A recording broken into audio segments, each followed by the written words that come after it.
Eita, boa noite. Eita, tenho que apertar um troço ali, né? Tô ajeitando aqui, gente. Boa noite.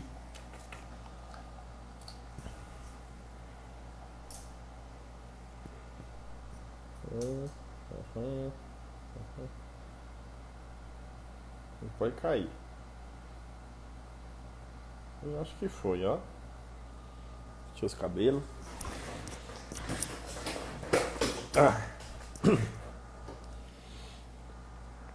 Som tal aqui. Ah, velho, eu não sei fazer esses troços de acelerar todo mundo. Não, boa noite, boa noite. Doutor André, como é que faz aí? Me chama aí, eu chamo, como é? Aí, aí.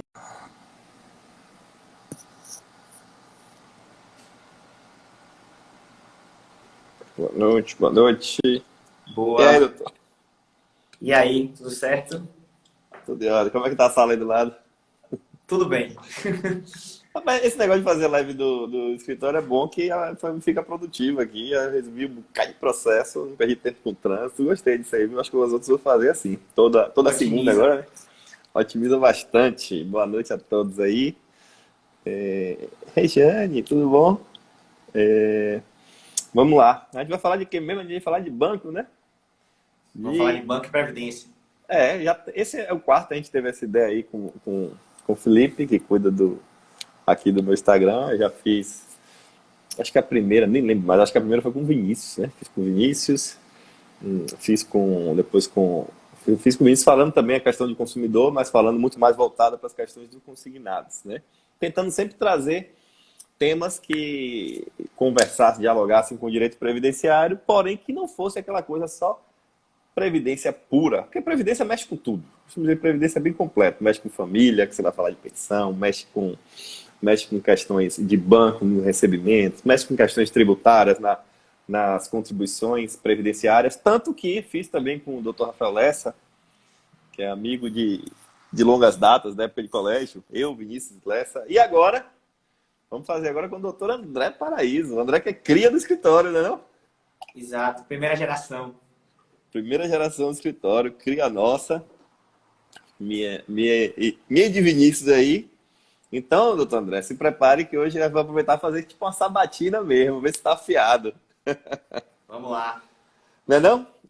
Vamos lá. Lógico. Doutor André, acho que nós já temos o quê? 4 anos juntos aqui no escritório? Uns 4 anos já, né? Isso aí.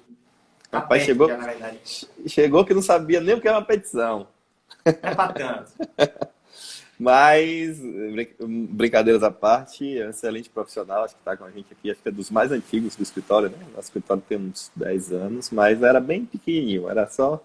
E André foi do tempo que eram só eu, você, Adriano e Vinícius, né? E aí a gente tem notado o crescimento, e dentre todos os. Assim, a gente sempre tem uma política no escritório, né? Da pessoa. Direito é muito amplo, previdência é muito amplo, tudo é muito amplo. E a gente sempre incentivou para que uma pessoa, para que todos os profissionais aqui dentro pudessem se dedicar, focar em uma especialidade para assim ganhar notoriedade, né, no que está fazendo. Quando você fala em qualquer área hoje do direito, ela acaba sendo muito ampla. É difícil você ter. Hoje acho que no mercado não cabe mais o profissional generalista que chama, né? O clínico geral. Acho que isso é muito raro. Até, inclusive, eu digo isso, até dentro da Previdência já existem novos ramos, assim como todas as áreas. E a gente sempre incentivou isso.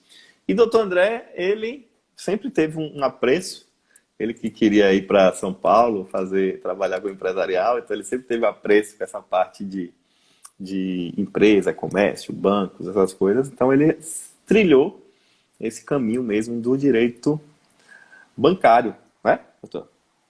É isso Então, mesmo. então a gente vai aproveitar para extrair dele aqui o conhecimento dele de direito bancário. Mas, antes disso, doutor, por favor, acho que todo mundo aqui já me conhece, mas gostaria que você se apresentasse aí formalmente, Vamos lá. antes da gente começar. Bem, como o Zé Henrique já adiantou, meu nome é André.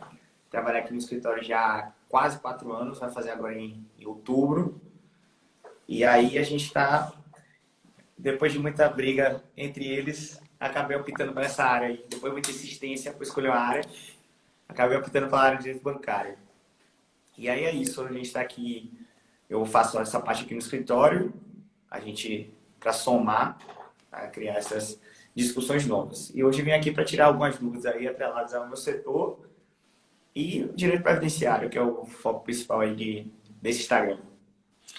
Eles conversam, não tem como não conversar previdência e banco, porque, na verdade, o banco hoje é um grande agente de distribuição do benefício, né, do benefício previdenciário. Então, na verdade, todo o meu trabalho só chega nas mãos do meu cliente por conta da instituição bancária, né? E antigamente, até um dado, não sei nem algo tão histórico, mas antigamente essas concessões de benefício previdenciário elas eram centradas em bancos públicos, né? Basicamente era a Caixa Econômica, o Banco do Brasil, sempre foram os grandes gestores desses recursos.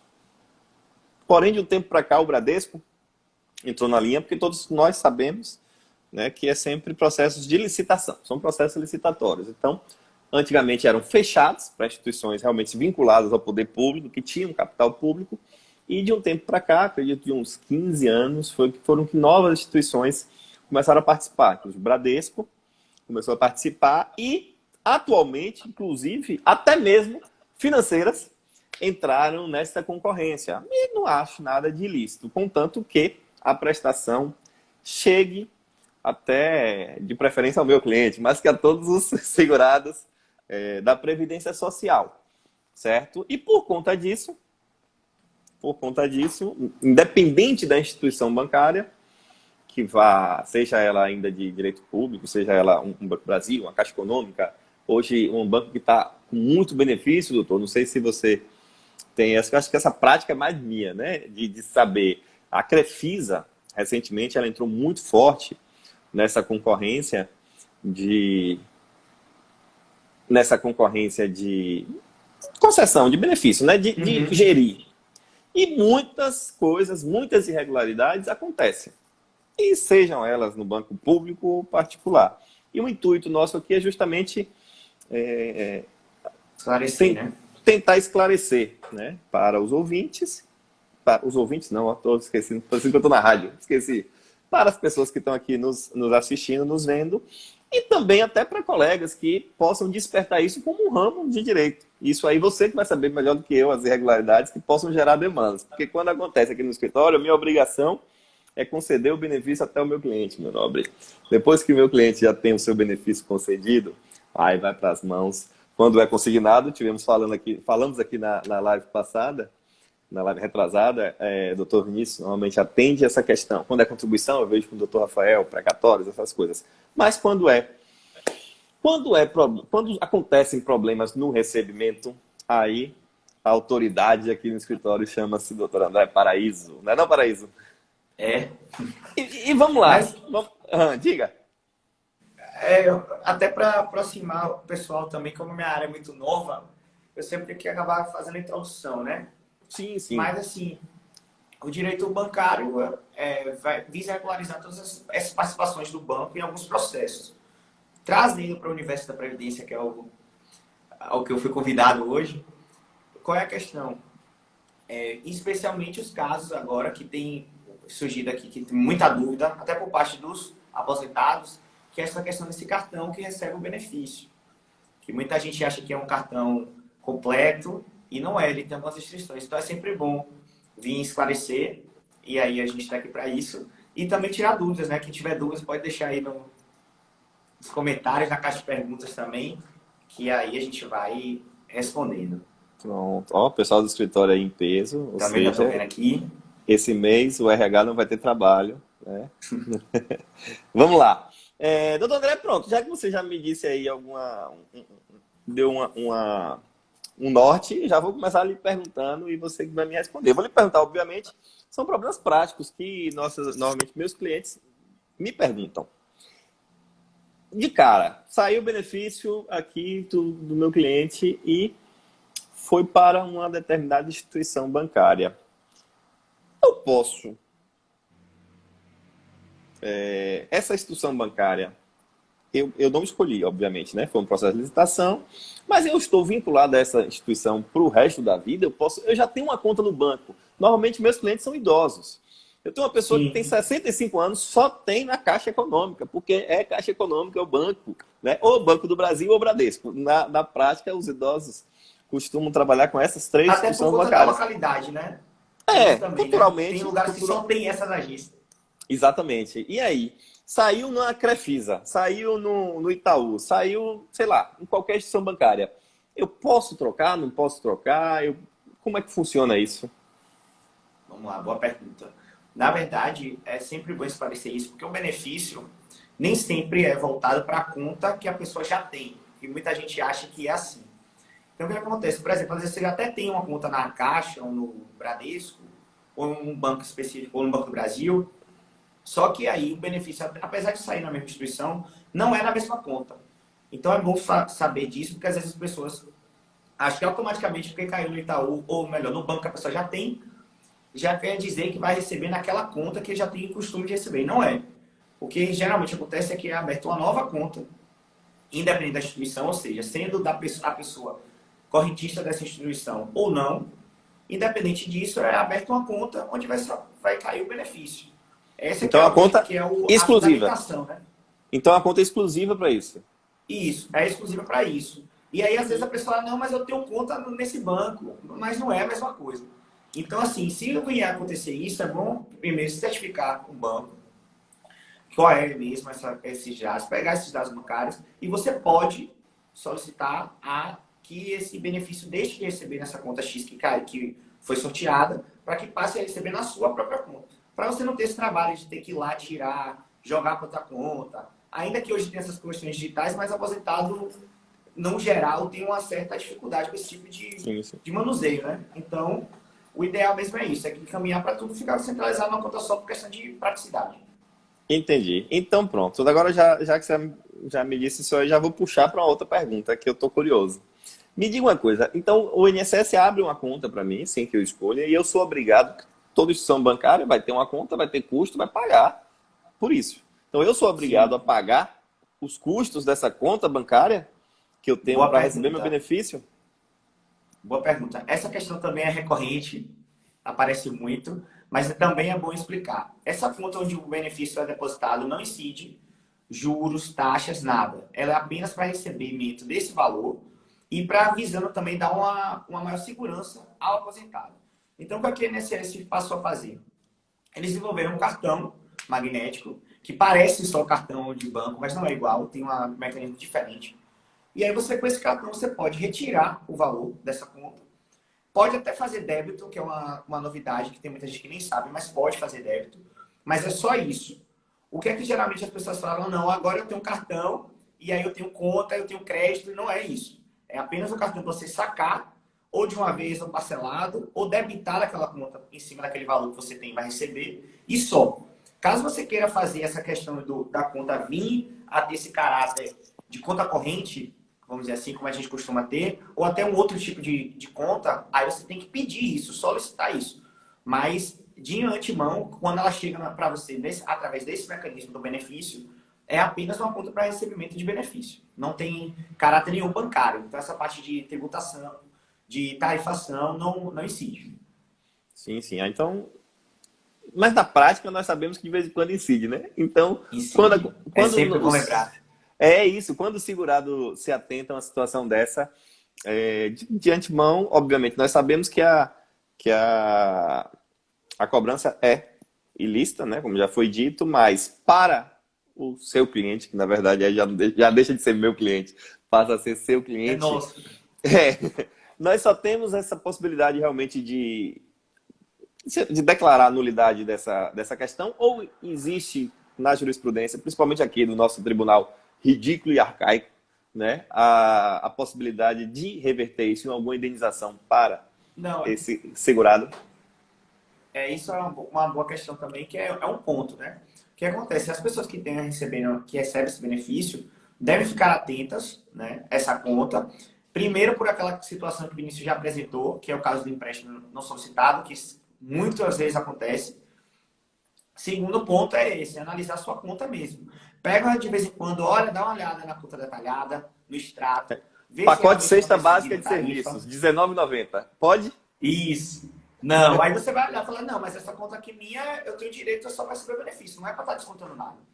Inclusive, se atentar também se o próprio banco já não está desnaturalizando, como a gente chama, né, essa conta. Ou seja, é uma conta só para receber de benefício, o banco visando lucro, converte sem solicitação do cliente, e aí o cliente passa a ter uma conta corrente que ele nem sabe, com cartão de crédito, com tudo, sendo que, na verdade, a conta dele não era para isso, era só para receber. Uma coisa é ele escolher isso, mas o banco impor também não é o mais adequado. Mas e nosso tribunal costuma indenizar por isso ou é um mero aborrecimento essas questões, doutor? Vamos lá, depende. Como tudo direito, né? A resposta padrão. O que é que a gente geralmente faz?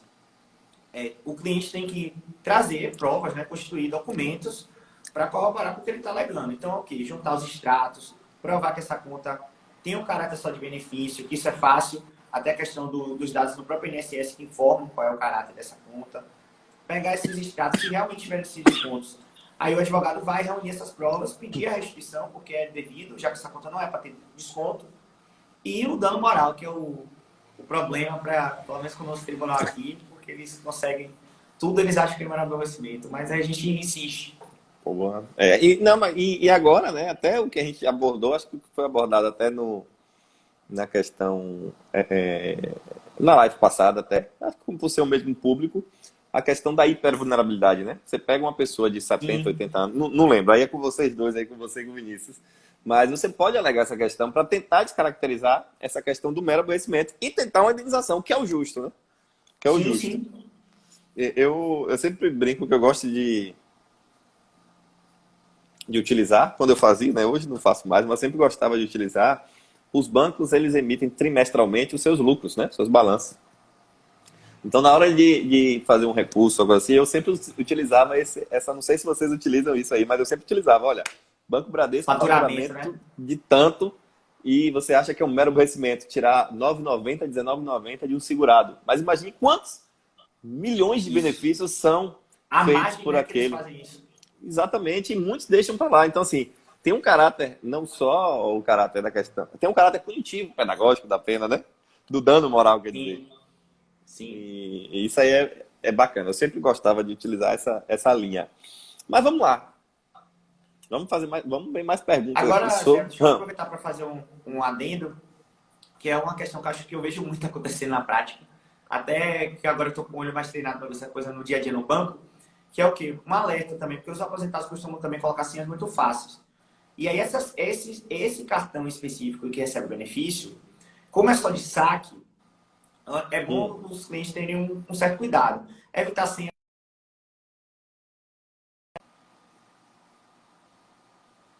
de coisa, é bom sempre evitar. E também ficar atento à questão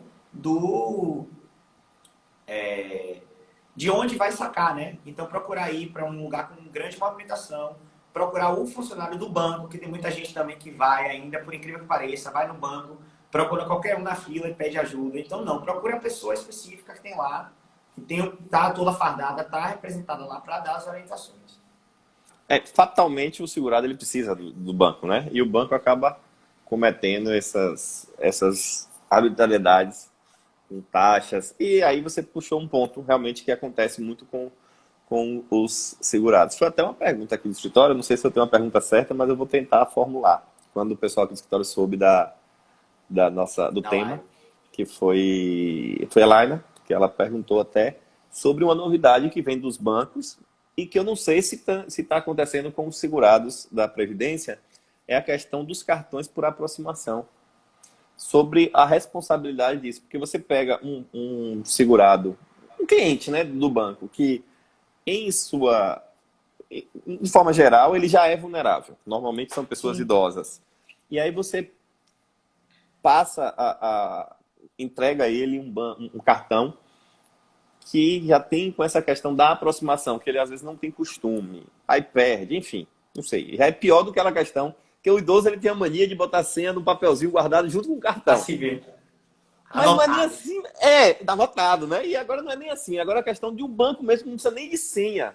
E com a proteção que esse segurado tem em relação a essas questões, ele precisa... Se o banco vier com esse cartão, digamos que um cartão vem já com essa aproximação, ele não pediu nem nada, ele é responsável se por um acaso alguém pegar e utilizar. Como é que funciona isso? A proteção do segurado nesse intuito. É um dos grandes dilemas agora, né, do dinheiro bancário, porque essa parte tecnológica está vindo de maneira veloz, avançando mesmo. E aí está trazendo algumas novidades e problemas, né? Um dos problemas seria esse do cartão por aproximação, que muita gente, apesar de até mais nova, não sabe. Esse cartão tem alguns problemas, porque às vezes até dentro da bolsa, por exemplo, você consegue acionar. Então isso não é para idoso exclusivo, é um problema para a sociedade, né? Teria que ajustar algumas coisas nesse cartão. No caso do idoso, vindo a acontecer isso, eu acredito que não é mais fácil de se judicializar, responsabilizar do banco, porque, por exemplo, você vai provar a condição daquele idoso, né? Se for o caso, até por meio de audiência de instrução, interrogando a mesma parte, você vai ver que ela não tem estrutura para saber lidar com aquilo. Se vier a ter, por exemplo, um furto desse cartão, é bom, na sequência, prestar um boletim de ocorrência para já trazer um resguardo, acionar o banco para que pare, suspenda aquela atividade daquele cartão, mas a conduta, sim, do banco em enviar esse cartão para uma pessoa que ele já sabe, um público que ele já sabe, que desconhece esse tipo de tecnologia, é abusiva. Né? Seria o caso, por exemplo, de um PROCON entrar com uma multa, alguma coisa assim, para gerar uma reflexão. Porque uma coisa o cliente é solicitado. Só que agora eles estão fazendo isso também para evitar cada vez mais que o cliente vá ao banco. Né? Então, tudo que eles puderem evitar, que é o caso também do polêmico Pix, que toda hora vem me perguntar dessa questão, é um outro tipo de problema. Né? Não tenho Pix, que também acontece muito isso com o aposentado. Eu não tenho um Pix cadastrado. Seja porque não confia, seja porque não quis. E aí tem um desconto, da mesma forma. Comprova que nunca fez, comprova que não tem cadastro, pede a restrição, dando moral, e aí tudo provado, né? Tudo comprovado, não tem problema algum. Então, nesse caso, essa pergunta aí que a Laina fez, realmente é abusiva, essa conduta de enviar, até por conta dessa hipervulnerabilidade que a gente já tinha até explicado aqui, porque geralmente é um idoso que não... Enfim, que tem uma condição de vida que nem sabe direito que é a funcionalidade daquele cartão, e procurar sempre ficar atento, né? Que se realmente acontecer isso, quem está ouvindo aqui, a gente pode ficar mais alerta por eles, informar eles também que a participação é menor. Mas, de qualquer forma, buscar suspender a atividade desse cartão, ou então só ligar para o banco mesmo, pedir que não tem interesse, e o banco tem que disponibilizar um cartão dentro do que o cliente quer, né? Eu não sou tão idoso, mas já não quero. Já não quero esse negócio de aproximação. Eu não tenho medo do Pix, quanto mais. Vamos lá. Tiveram algumas perguntas aqui, mas antes eu vou fazer uma pergunta minha aqui, porque me surgiu essa curiosidade. Que tem a ver... não foi abordado na questão do consignado, não, mas é porque nós sabemos que é uma prática de costume dos bancos enviarem cartão sem solicitação. Então, digamos que o segurado fez ali, adquiriu o sistema... E chega. Não, diversas práticas. É um público muito fácil, né? É o público que todo mundo quer. É um público que pode pagar. É o público que está ali certinho. Que antes do cara receber já tem. Então, por isso que existe o assédio dos consignados. Mas paralelo, porque falamos do assédio consignado, paralelo a isso, existe o outro assédio, que é essa questão de enviar o cartão para a pessoa sem que a pessoa solicite. Isso aí, como é que tem o entendimento? Novamente, é um mero aborrecimento? Ou é possível se caracterizar uma conduta abusiva com esses cartões solicitados? Solicitados não, recebidos sem nenhuma solicitação e que muitas vezes trazem até custo para o segurado, porque você não solicitou o cartão, chega em sua casa e você recebe lá na sua conta a fatura, não do cartão, mas a taxa de administração do cartão. Pode, não pode? Como é que funciona isso, doutor? Boa pergunta. O que é que acontece? Aí já é uma outra... Eu recentemente até comentei sobre isso, que o que acontece? Quando sai a lista, vamos dizer assim, dos aposentados, os bancos, por algum motivo, têm acesso a essa lista. E aí que é questionável da questão da LGPD, que está aí para, teoricamente, evitar que isso aconteça, né? Porque isso é um dado privado. O banco não tem como, sem a minha autorização, saber que eu me tornei aposentado. Só que, na prática, não é isso que está acontecendo. Já tem algum tempo que isso ocorre, o banco já fica sabendo em primeira mão e se vê no direito de me enviar um cartão de crédito com limite alto para me dar motivo, ou então empréstimo, ou então me força no empréstimo cartão, enfim. E aí o que é que muita gente não sabe? Recebe o cartão, reclama, quebra o cartão, mas às vezes perde um direito, uma grande chance aí de ganhar um direito por dano moral, né? Porque o que acontece? Isso até é substanciado também pelo direito do consumidor, que prevê que é abusiva envio de cartão de crédito sem solicitação. Então, o que é que acontece? Os bancos encaminham mesmo, sabendo da garantia de que vai ser pago porque é aposentado, então não tem problema de calote. E aí os clientes recebem, não querem o cartão, cancelam e acabou. Ou então quebram o cartão. Mas aí não, se você vier receber, você pode procurar um advogado, que tem sim direito à restituição, caso de dano moral. O dano moral nesse tipo de ação pode chegar até R$ 3.000. Então, assim, não é um valor tão baixo se você levar em conta o que aconteceu, só receber um cartão que não foi solicitado, sem nenhum trabalho. Isso é uma ação bem tranquila de ser feita. E aqui no escritório até a gente já teve vários casos com êxito em relação a isso aí. Então, se você está nessa situação aí, pode ficar atento, porque não só dessa questão do cartão, né? Se vier também, como o Henrique falou, de vir um cartão e já, sem nem utilizar, ele está sendo cobrado, está sendo debitado. Isso também cabe à restrição, dano moral, tudo isso, porque é uma importunação, né? Não deixa de ser. É abuso. Sim, sim. Sim. Pronto. Eu sabe que eu começo sem. A gente começa falando porque o pessoal não sabe, mas nada disso aqui é preparado. A gente tem um tema e aí eu vou tirando dúvidas mesmo que chegam para mim pelo dia a dia. Então a ideia disso aqui é esquecer um pouco o juridiquês e ver situações reais mesmo que acontecem. E agora me lembrou uma outra situação que acontece muito com os nossos, com os nossos aposentados aqui do escritório. Vamos lá. Deixa eu formular para ficar bem bacana, porque tem que ficar difícil. Tem que ficar difícil para o doutor André, que aqui é uma sabatina, viu, doutor? É, né? É um teste. É um teste. Aqui é sabatina. Vamos lá. Nós sabemos que Zé Felipe falou de pergunta aqui, eu acho que é porque tem para você aí, viu? Tem. Ah, Ele tá clica no botão da sinalizando interrogação. aqui, eu acho que é porque tem pergunta aí para você. É porque eu não sei fazer isso Depois direito, dá uma mas olhada eu vou... na caixa de pergunta aí, se não tem pergunta. Vou aprender. Não, tem. Apareceu um negocinho vermelho aqui, eu vou fazer já já. Vamos lá. Mas deixa eu só fazer essa pergunta, que é para ficar difícil para o doutor André aí. Nós sabemos que o STJ, STF, enfim, vários tribunais já elevaram alguns patrimônios como direito fundamental, né? Telefonia, internet, essas coisas. Não sei se a parte bancária, o acesso a essa questão de banco, porque acaba sendo um acesso a um benefício, já está elevado a esse patamar. Mas nós temos situações realmente que os segurados ficam horas e horas na fila para sacar o seu benefício. Ele não é obrigado a ter um aplicativo, pelo menos eu penso assim, eu não sou obrigado a ter um aplicativo, eu não sou obrigado a ter caixa rápido, a não ser que eu adquira uma conta digital de um banco digital.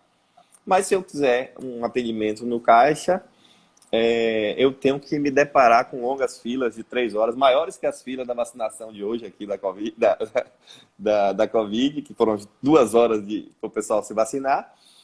E aí, existe alguma arbitrariedade nisso aí? Existe alguma possibilidade? Porque, de certa forma, está tirando o acesso da pessoa ao seu benefício. Muitas vezes é a única fonte que ele tem ali de sua renda e tudo. Como é que está o entendimento nessa questão? Existe limite? Não existe? Existe indenização? Ou, novamente, é um mero aborrecimento, doutor?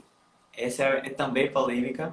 Qual é a fundamentação? Caso de fila de banco, entende-se que, mediante lei, definindo um tempo aceitável, e esse tempo foi excedido de maneira absurda, sim, caso de dano moral.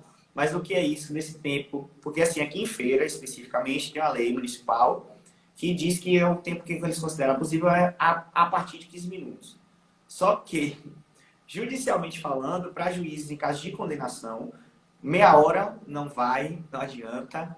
1 hora não, 1h30 não, é caso de 3 horas, 3 horas e meia. Então, o que é que você tem que fazer se você estiver nessa situação? Que é o que também o pessoal geralmente não faz. Pegar aquele papelzinho da hora que entra, pedir para anotar, porque muita gente também não sabe, mas é direito que o banco anote a hora que você saiu de lá e que foi atendido. Então, ele vai constar a hora que você entrou, vai constar a hora que você saiu. Se esse tempo for um tempo realmente exagerado, que está em torno desse tempo aí de 2 horas, 2h30, 3, aí sim. Agora, essa questão dos 15 minutos em si, de 15 para 45 minutos, eles entendem como mero aborrecimento. Certo. Então, mas tem caso, é possível realmente, em Tem três casos, é horas. possível. Já A mesma ganhamos coisa. E processo no desse, caso do doutor? idoso, no Já caso do ganhamos processo idoso, desse? pior, né? Porque aí entende que além dele de ter essa questão do desvio produtivo, né, como a gente chama, que tem uma teoria específica, tem o caso da condição dele por ser idoso, que está lá em pé, esperando, com tempo acima do aceitável, tudo isso. Então, sim, cabe dano moral. Tem essas duas, tem essa possibilidade. Agora, lembrando que não é um caso, não é qualquer tempo. É um caso que realmente se confirme como sendo um tempo considerável. Pelo menos aqui Entendi. no TJ, aqui na Bahia, está funcionando dessa forma. Então, os 15 minutos, na verdade, não existem, então o parâmetro realmente é 2, 3 horas em diante, para que Isso. seja indenizável, né? Vamos lá. Agora, deixa eu ver se eu acerto esse negócio dessas perguntas aqui, essas caixinhas. Ó, É uma acertei. caixinha que tem de balão. Consegui. Vamos lá. Pronto. Pergunta: como consigo identificar quais tarifas são indevidas? E aí, tem alguma prática, tem alguma, sei lá, algum macete até que. Ou o próprio segurado, ou É, até o próprio colega que possa identificar, que não atue tanto na área, possa ver tanta tarifa que tem lá, enfim. ó, no caso do empréstimo, ou melhor, no caso dessa conta que a gente estava falando aqui, em específica dos aposentados que ele recebe para benefício, qualquer valor, na verdade, que está sendo descontado já é indevido. Porque, como a gente já tinha discutido, é uma conta só para meramente saque. Então, o cliente vai receber o benefício, né? O benefício vai ser depositado lá, o cliente saca e acabou. Então, qualquer desconto que tenha a partir disso já é indevido, seja qual for a tarifa, o nome que for dado e tudo mais. Em outras situações já é um pouquinho mais diferente, porque tem que ficar atento ao que é isso. Isso é até bom ser trazido aqui, que eu tive até um caso recente que eu fiquei lá debatendo com a turma recursal e passei a entender o ponto deles. Não é tão errado, mas, embora eu ache errado ainda, mas passei a entender o ponto. Que é o que aconteceu. Eu tive um cliente que tinha uma conta, essa conta foi migrada, que é o que acontece muito, que é o que eles chamam de desnaturada, né? Ou seja, ela perdeu a característica que ela tinha e passou a ser uma conta mais complexa. Então, por exemplo, ela é uma conta só de saque, como esse do exemplo que a gente está dando do aposentado. E aí, o cliente passou a ter uma conta com acesso a cheque, cartão de crédito, uma série de coisas. Empréstimo. É errado? Não. Mas o que aconteceu? Dentro dessa mudança, além daquelas tarifas que são os pacotes básicos, tinham outras tarifas, que era esse o meu questionamento, que não estavam configuradas como tarifa básica, apesar do banco alegar que eram. E aí eu expliquei, eu falei, não, juízes, vejam isso aqui, porque essa tarifa, apesar de estar o juiz de primeira instância, agora é um pouco juridiquês, tem entendido que era o valor era básica, tarifa básica, não era tarifa básica. E aí eu listei, porque tem até bom lembrar disso também, tem uma norma, uma Constituição Normativa do Bacen que lista o que são tarifas básicas, né? O que é que compõe a tarifa básica. Então, tem algumas limitações de descontos, tem algumas limitações de extrato, tem algumas limitações... E o meu caso, na verdade, desse cliente era diferente. Então, estava fora daquela regra.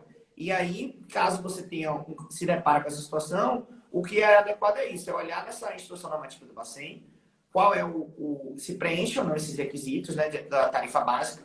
Se tiver qualquer coisa que exceda essa parte aí e sua conta for do tipo básica, está sendo abusivo também. Então está sendo cobrado maior. Você está tendo uma cobrança ali de uma conta mais complexa do que a sua realmente é. Entendi. Então quer dizer que não é só, assim, mesmo que você tenha um pacote de serviço, você pode estar sendo cobrado além disso, o que também caracteriza a Exatamente. abusividade. Acontece isso Então, também muito, que é o que eu até mais vejo com o caso de conta poupança também. Você tem uma conta poupança, e aí a conta poupança tem uma possibilidade de tarifa. Mas uma vez que ela é excedida, ela é cobrada maior. E é o que o banco faz. Às vezes se aproveita, faz uma cobrança maior e deixa. E aí passa ao cliente ficar pagando a tarifa como se fosse uma conta até mais complexa do que ela realmente é. E aí, nesse caso, cabe ao cliente questionar.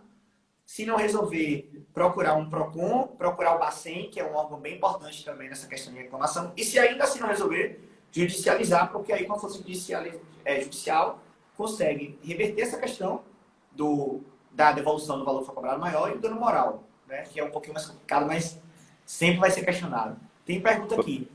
tem. Eu acho que o doutor Igor quer que a gente brigue, viu, André? Pela pergunta dele aqui eu já vi. Mas vou fazer primeiro uma pergunta aqui, depois vou para dele. Vamos Ok. lá. Em quesito de segurança, né, de conta, existe algum Sim. protocolo de proteção dos bancos? Ah, ou melhor, vou até tentar melhorar, trazer isso até para uma realidade mais prática.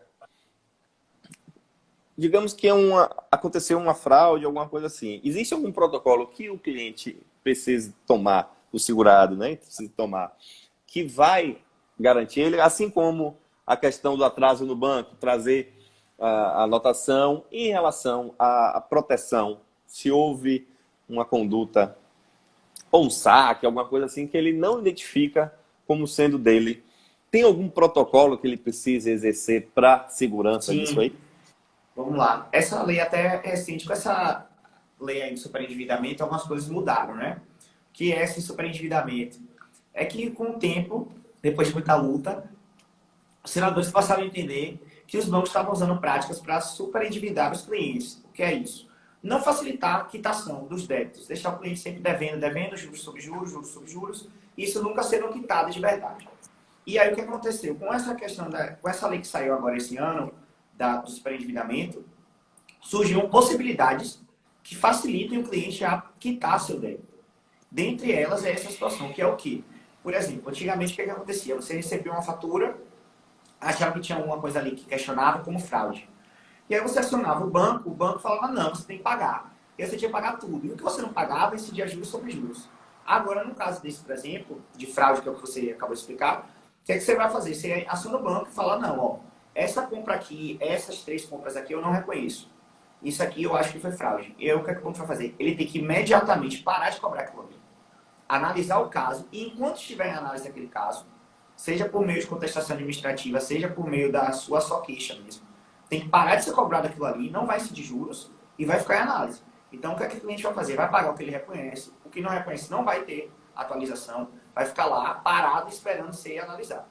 Se ainda assim com essa conduta não for resolvida, aí procurar a justiça para que realmente pare esse desconto que você não reconhece, não foi solicitado, seja devolvido caso já tenha sido pago alguma coisa, a maior, porque você realmente pagou uma coisa que você não consumiu, foi uma cobrança devida, então a instituição lidou, e o caso do dano moral também. E aí também, tudo isso devidamente documentado. Então, é sempre bom ficar atentos, quem tem aplicativo puder printar, quem não tiver extrato completo, detalhado, que o banco também tem que fornecer, que muita gente também me questiona, não, mas o banco está se negando, o banco não pode se negar, tem Tem pela prazo? obrigação de entregar. Vou aproveitar e perguntar, se tem prazo? Eu só posso entregar o último ano, ou não? Se eu quiser um extrato, que nem as contas analíticas, né? Doutor Igor está perguntando aí, Sim, os extratos analíticos da FGTS, esse extrato de conta de 1990, o banco tem essa obrigação de me entregar? tem, porque na verdade o que é que acontece? Esses dados o banco não pode desfazer, né? Apesar Hum, de muitas vezes darem essa desculpa para facilitar para muita gente, vencer pelo cansaço, né?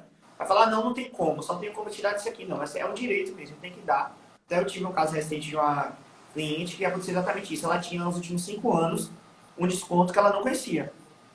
E aí ela não estava conseguindo tirar tudo pelo aplicativo. E aí ela foi no banco uma vez, o banco ficou dizendo que não tinha como, não tinha como, aí depois ela, pela insistência, o banco viu que ela realmente sabia o que ela estava falando, e aí forneceu todo detalhado, mês a mês, o valor de desconto.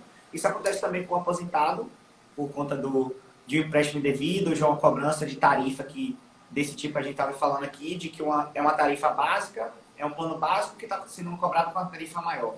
Então, também é a mesma coisa, pegar desde o início para você pedir tudo que você tem direito, né? Receber de volta e mais dando moral também.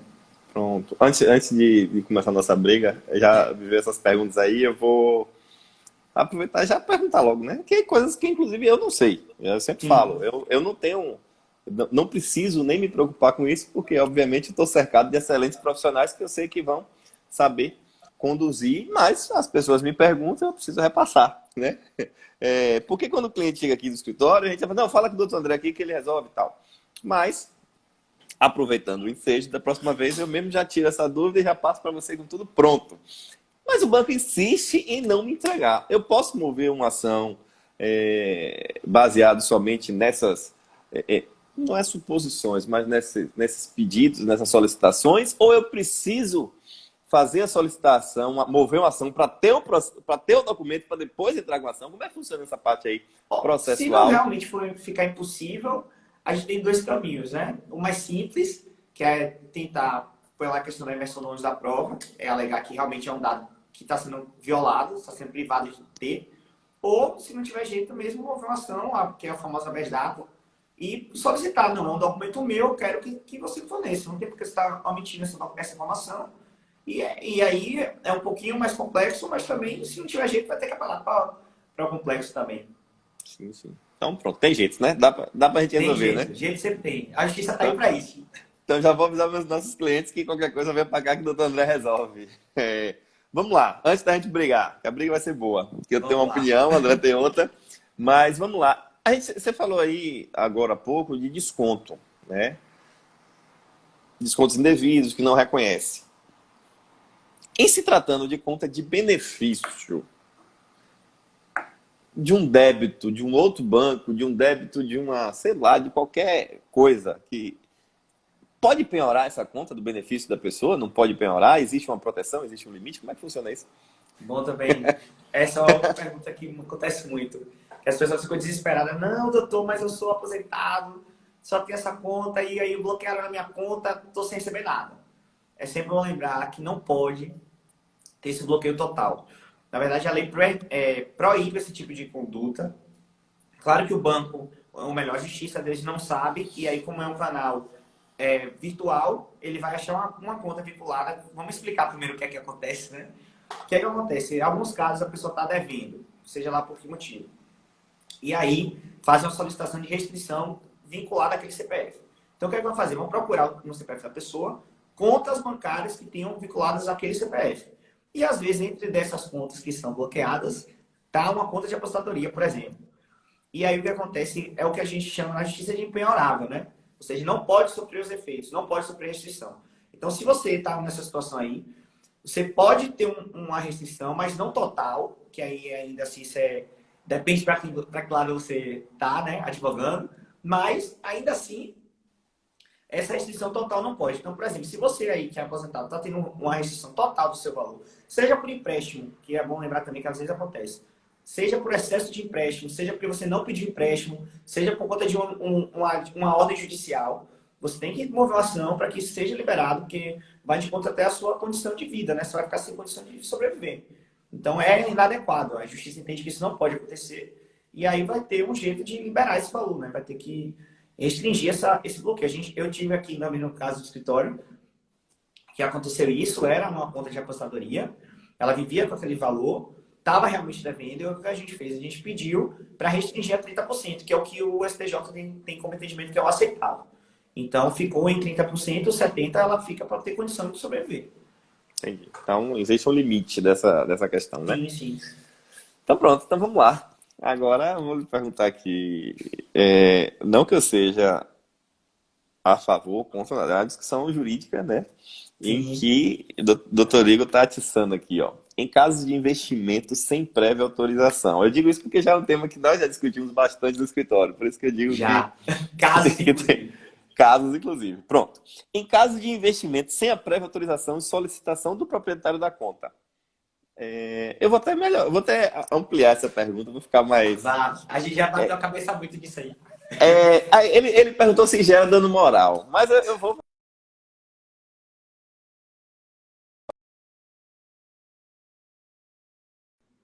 lhe perguntar se existe. Onde é que está o dano? Se existe dano, o que é que acontece? Não vou nem me ater à questão do dano moral, porque o dano moral também eu acho um pouco difícil. Mas mais do Vai que ser a isso, demonstração do que é o debate nosso aqui, diário. existe dano? Existe dano. Se eu pego, o dinheiro está na sua conta ali, parado. Não Sim. estava rendendo nada. Nem poupança, né? Que na conta corrente não rende nem poupança. Era a conta corrente, no caso nosso. Vamos explicar para o pessoal, que essa conversa só é você que sabe. O que é que estava Pronto, vamos lá. acontecendo? Vamos lá e trazer para a realidade de benefício. Meu benefício é alto e eu não uso, não é a conta cartão magnético, né? A conta de meu benefício é uma conta que eu utilizo outros serviços e tal. A conta completa, né? Uma conta Complexa. completa, que eu recebo esse benefício. Pronto. Aí o banco tem lá, sobrou R$ 3.000 esse mês. O banco Brucutu pegou, fez investimento desse valor, sem que eu solicite, sem nada. E aí, tem dano, não tem dano, gera dano moral, pode, não pode? Como é que funciona Vamos isso, lá, qual doutor? foi o nosso embate? Foi o seguinte, o que é que aconteceu? Nesse caso aí, a meu ver, tinha a responsabilidade do banco por essa conduta, porque ainda que estava pegando esse valor e tirando para investimento, que era uma coisa benéfica para o cliente, A meu ver, o dinheiro tinha que estar onde eu queria estar, eu correntista. Então, o que é que eu achava? Não, o dinheiro tem que ficar como eu quero que fique. E aí, Zé Henrique disse que não, que era, ele é para ele era benéfico, então não tinha dano moral, já que não houve dano. Houve, na verdade, foi tirou o valor de um lugar e levou para outro, visando o melhor para o cliente. Não houve prejuízo nesse caso, né? Do que a gente estava discutindo. Não teve prejuízo nenhum, não teve desconto, não caiu o valor, só estava restrito aquele valor a investimento. Ele não tinha como acessar de imediato. Sim. E poderia depois voltar. Mas naquele instante, naquela hora, ele não ia poder pegar aquele dinheiro. Era basicamente isso. Basicamente a situação é essa. Eu acho que a gente chegou num consenso de uma parte, mas tem uma parte que você tem razão. Em relação a... Não sei se aconteceu, mas comigo, na minha conta, não é uma conta de benefício, mas se fosse...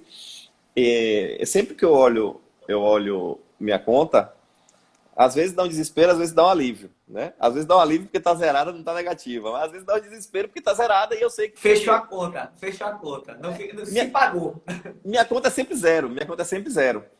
E, obviamente, se eu utilizar um cartão, passa. Não tem problema. Vai passar porque o valor fica automaticamente investido. Mas a É o que eles situação... chamam de programado, né? Fica Programado. programado. Programado, tá ali. Só que a situação que você me trouxe, inclusive, houve essa aplicação sem solicitação, só que a pessoa ficou impedida de utilizar. Eu acho que aí sim gera o dano, né? Aí sim gera o dano. Quando tem essa... Foi a briga que eu tentei, né? Mas os juízes não concordaram comigo. Foram por cento de dinheiro. Mas, assim, se realmente não houve, como na minha, tá zerada, eu não tô vendo o dinheiro, mesmo porque o dinheiro acho que não é a cédula, é o valor. Sim. Então, R$ 1.000 no banco, eu não preciso ter R$ 1.000 em notas de 100, 10 notas de 100. Pode ser o que for, R$ 1.000, né? Então, se está ali disponível, não precisa estar visualmente para mim. Contanto que eu não tenha restrição no uso. É isso, então, tanto que na hora que você usar, vai poder utilizar, né? Aquele crédito vai aparecer, ele vai se pagar. Ele aplicou sem me pedir, mas não houve dano. Então, não gera nem conduta abusiva para entrar com a questão do dano moral. Mas, no caso que você me comentou, que você trouxe para a gente debater aqui no escritório, foi justamente em que a pessoa ficou impedida de utilizar porque houve uma aplicação automática. Vou mais além. Eu vejo muitos segurados. Inclusive, eu falo até o nome do banco porque não me... Eu não devo nada a banco pelo menos... Mas não precisa. Não, mas eu falo. A Crefisa está com a prática com os segurados que eu acho realmente abusiva. Porque o que é que tem acontecido, doutor André? Inclusive, vamos estudar uns casos desses para a gente testar aqui no escritório. A Previdência, ela me informa aqui a previsão do pagamento, a data do pagamento. Tudo bem que não é a data correta, mas ele me dá uma previsão. E, normalmente, nossos clientes vão, às vezes, clientes do interior, ele vem até feira, quando a gente é em Feira de Santana, ou então a gente manda até um motorista pegar, auxiliar, ajudar a pessoa, pelo menos nesse primeiro saque. Pessoas que não têm realmente tanta instrução. Chega lá, o valor não está liberado. Ou eles se criam uma série de imbróglios, uma série de problemas para que a pessoa venha no dia seguinte, venha daqui a 2 dias. E na agência, você acaba fazendo um novo agendamento. Não é um agendamento de 10 dias, não. 2, 3 dias. Mas é um benefício de natureza alimentar. Não é nem é pior do que o dinheiro da pessoa que ela aplicou. Isso. É o benefício da pessoa, do dia a dia. Na hora que vai sacar, não é isso? Na hora que vai sacar. Como liberado. Tá como liberado. Pegar na hora. Eu não sei se é por questão de aporte financeiro. A Crefisa entrou agora com essa questão. Deve estar botando o dinheiro todo no Palmeiras. Viu? E aí o segurado vai lá e não consegue ter o seu benefício, tem que esperar uns 2 dias. Não sei se aqui não é banco, são pontos de atendimento menores, né, mas vinculados. Então, às vezes ele não tem. Se o segurado quiser levar ali, tem um acumulado, que é o primeiro saque, normalmente tem 4, 5 meses de benefício, às vezes tem R$ 7.000 lá. O meu cliente quer o dinheiro. Ele quer botar para a roça, ele não quer botar no banco, ele não quer deixar no banco, ele quer o dinheiro. E ele é impedido de levar o dinheiro. Primeiro ele tem que se programar. Existe isso ou é lenda de que o banco, saques acima de 5.000 precisam ser informados? Isso existe? Isso é abusivo? Como é que funciona essa parte? Vamos lá. É um dos mistérios. Meu pai costuma falar que assim, Um pra assunto gente, puxa o outro, já tá acabando, mas vamos lá. aí ele que fala assim, pra gente tem essas burocracias, né? Porque a gente vê casos diretos aí de corrupto que botou 50 milhões, que sacou 50 milhões, ninguém sabe como dar. Ele me questiona isso sempre. Mas vamos lá. O que é que acontece? Valores acima de 10 mil reais têm que ser declarados. Sempre, né? Pelo menos é o que prevê o Bacen. Por conta dessas questões de corrupção, então passaram a ter um controle maior em questão dessas movimentações bancárias. Sempre que exceder 10 mil, você tem que justificar, explicar qual é a fundamento, por que você está perdendo esse valor, tudo isso, declarar, etc. Nesses casos aí, o que deve estar acontecendo é exatamente isso que você está falando. Aqui o banco está buscando se enquadrar nessa nova dinâmica. Ainda assim é abusivo, porque, como você bem disse, a maioria dessas pessoas são da roça, então nem tem como ir no banco 2, 3 dias. Às vezes está com dinheiro só da passagem e de voltar, e mais nada. Então, realmente é uma condição cruel, né, abusiva também, porque tá deixando a pessoa sem condição de pagar a conta no outro dia. Às vezes é de voltar para casa, como é muito comum acontecer. Então, Então, realmente tem que entender aí qual é o fundamento, o que é que eles estão alegando para esse atraso, né, no caso da Crefisa, para entender a fundo e se realmente houver abuso, que é o que está aparecendo, judicializar, procurar reverter isso aí, né, porque não pode. entendi, doutor. Então me ajude aí, me ajude a ganhar dinheiro e trazer cliente. O que é que eu Vamos peço para o meu nessa. cliente fazer isso na hora do banco? O que é que eu peço para ele trazer de prova? Ele precisa de alguma declaração, sei lá. Porque assim, ó, aparece no sistema do INSS que está liberado. Sim, Nós imprimimos toda a documentação, carta de concessão, extrato de pagamento, que é o SCRE, né? Histórico de créditos que mostra os valores liberados. E ele vai até o banco, chega lá, não, volte daqui a 2 dias. E aí, eu vou levar para a justiça e falar, eu tive lá, só pude sacar 2 dias depois. Como é que eu vou provar que eu tive no banco, que eu fiz isso? O que é que eu posso orientar o meu cliente para que quando ele voltar, pra quando ele volte, né? Para quando ele volte, voltando do banco, te procurar, ele precisa te entregar o quê aí? o que é que ele teria que fazer? Essa carta de concessão, né, a famosa carta de concessão, que essa aí você sabe explicar melhor que eu, que é o que informa, né, que recebeu esse benefício. Então tá lá dito a data, né, que aquele benefício está disponível. Então tem que dar aquele dia ali. Teoricamente é o Estado está pagando, é um valor, não é nada de calote, pelo contrário, quem tem mais credibilidade é o Estado. Então se ele está dizendo que está naquele dia, tem que estar naquele dia. Feito isso, se chegar lá, tirar um extrato mostrando que o dinheiro não foi liberado por algum motivo. Se tiver como também, uma informação que é sempre importante, é bom fazer informações no Bacen. As pessoas ainda têm uma resistência a fazer isso, mas é um canal que funciona porque os bancos pagam multas altíssimas cada vez que recebem uma reclamação dessa. Então, imagine um caso desse de se os aposentados do Brasil todo moverem ações contra a Crefisa ou até mesmo a reclamação junto ao Bacen, já vai ser forçado a ele mudar a política. De alguma forma ele vai ter que repensar, porque ninguém quer pagar, são multas altas, então ele sempre tem que repensar. Então faz uma reclamação junto ao Bacen, traz o extrato, a carta de concessão, e aí a gente vai mostrar ao juiz. Tudo aqui está condicionado a que esse banco tivesse esse dinheiro disponível para esse cliente. Não aconteceu. Eliminar, se for o caso, para que seja concedido de imediato, né? A questão do. Para ele sobreviver. Aí é caso de sobrevivência aí. Pois é, natureza alimentar, enfim. Tá bom. Eu acho que deu pra gente Deu? meio, bater um bate-papo aqui, fazer um bate-papo em relação a essas questões. Acho que é muito amplo, né? Tanto a parte de direito bancário. Então, para quem não conhece, o doutor André cuida dessa parte de direito bancário aqui do escritório. Eu cuido da parte de previdência, né? O doutor Igor, que breve está aqui nos assistindo, breve Está estará aqui presente também. também. Dá para a gente fazer um bate-papo bacana, previdência com trabalho. Também essas contas, acho que tudo que a gente falou aqui também se aplica um pouco à questão das contas salários também, né? Acho que é até um tema que Sim, vocês podem sim. também explorar, enfim. Doutor, muitíssimo obrigado. Passou na sabatina, passou no teste. Passei com Passou, louvor. Fui bem passou no educado, teste. né? Me ensinaram bem. Foi bem, foi bem, foi bem. E assim, e é isso. Acho que essa segunda-feira falamos. Acho que semana que vem, próxima segunda, também vou trazer mais novidades aí. Então, o pessoal que está nos vendo aí, acompanhe sempre tanto o Instagram do Dr. André, que é muito bacana em relação a essas questões bancárias. Quem já está aqui já me conhece, já sabe. E semana que vem estaremos com uma outra questão que não tem nada a ver, inclusive, com o direito, mas mexe com o direito previdenciário. Ninguém sabe ainda, mas será algo um pouco diferente, para tentar realmente quebrar essa questão muito jurídica. Tá bom? Então, Muito obrigado a todos aí que Eu que estão agradeço a nos... todos aí. Até mais, gente. Todos. Foi um prazer. Muito obrigado, doutor. Até a Sempre próxima. disponível. Até mais, gente. Prazer também estar aqui. Valeu, valeu. Um abraço, boa noite. Vai.